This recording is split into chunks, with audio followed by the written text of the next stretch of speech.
This week's Parsha shows us of a incredible sight. Yitzchak and Rivka are davening simultaneously. And the Torah tells us that by Loi, Allah, that the two of them were davening, Hashem still listens to Yitzchak's tefillah, to his prayer, and he didn't listen to Rivka's prayer. The question is, why is that so? Because, as we all know, Yitzchak had been religious, had been frum his whole life. Yitzchak grew up in a completely different environment.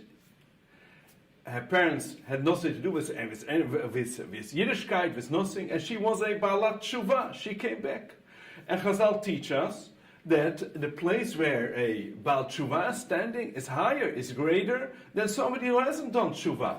So actually the question is being asked by Mefarshim, why is it that Hashem listened to Yitzchak's davening and not to Rivka's davening? If she did Tshuva, he should have listened to her and to her prayer. The answer that's being given is very interesting.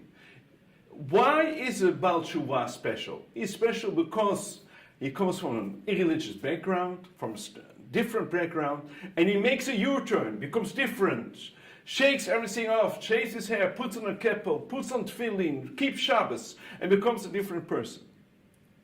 Whereas usually people who are religious all life, they just go on, they go on, they go on. Oh, here it's different. Yitzchak understood who he was. Yitzchak saw how his father kept Shabbos, how his father ate kosher, how everything was done at his house. Yitzchak said, that's not enough.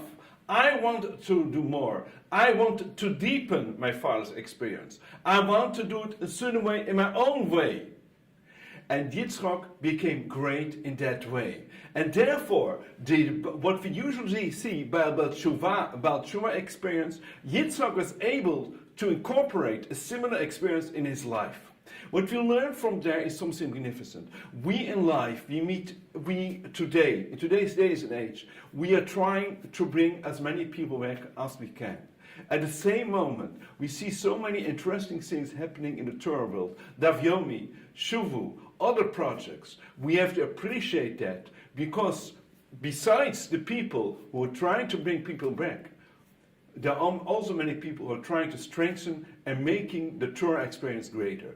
Also, those people we have to appreciate very much because they go in the footsteps of Yitzchak.